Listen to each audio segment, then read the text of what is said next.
Hi friends, as you're starting a new academic year soon, I want to share something very special with you.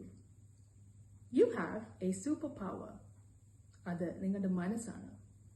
പുതിയത് പഠിക്കാനും problems solve ചെയ്യാനും തോൽവിക്ക് ശേഷം ഉയർത്തെഴുന്നേൽക്കാനും അത് നിങ്ങളെ സഹായിക്കും.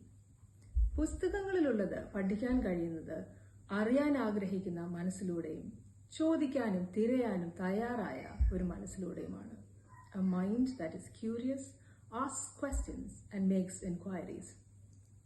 നമ്മൾ ഒരുപാട് പരിശ്രമിക്കുമ്പോഴും തോൽക്കുമ്പോഴും മിസ്റ്റേക്സ് വരുത്തുമ്പോഴും വീണ്ടും പരിശ്രമിക്കുമ്പോഴും എല്ലാം നമ്മുടെ മനസ്സ് കൂടുതൽ ശക്തമാവുന്നു. ആരും ജനിച്ചുടനെ കഴിവുള്ളവരായിരുന്നില്ല. മികച്ച സയന്റിസ്റ്റും ആർട്ടിസ്റ്റും എല്ലാം ഒരു കാലത്ത് കൺഫ്യൂസ്ഡ് ആയ സ്റ്റുഡൻസ് ആയിരുന്നു.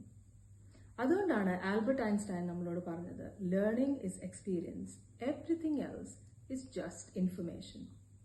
പഠനം അനുഭവങ്ങളിലൂടെയാണ്, ബാക്കിയെല്ലാം വെറും വിവരങ്ങൾ മാത്രം. അതുകൊണ്ട് believe in the power of your mind, believe in yourself. സ്കൂളിലുള്ള ഓരോ ദിവസവും ഓരോ ഓപ്പർച്യൂണിറ്റിയാണ് to grow your brain, to strengthen your mind and to mould yourself into the person you want to be. You have everything inside you right now to become something amazing. Remember, your feelings matter, your efforts matter, and most importantly, you matter. നിങ്ങളുടെ അനുഭവങ്ങൾ പ്രധാനപ്പെട്ടതാണ്. നിങ്ങളുടെ ശ്രമങ്ങൾ അതിലേറെ പ്രധാനപ്പെട്ടതാണ്. നിങ്ങൾ തന്നെയാണ് ഏറ്റവും പ്രധാനപ്പെട്ടത്. So my friends, I wish you all the very best in this new academic year. May God bless you all.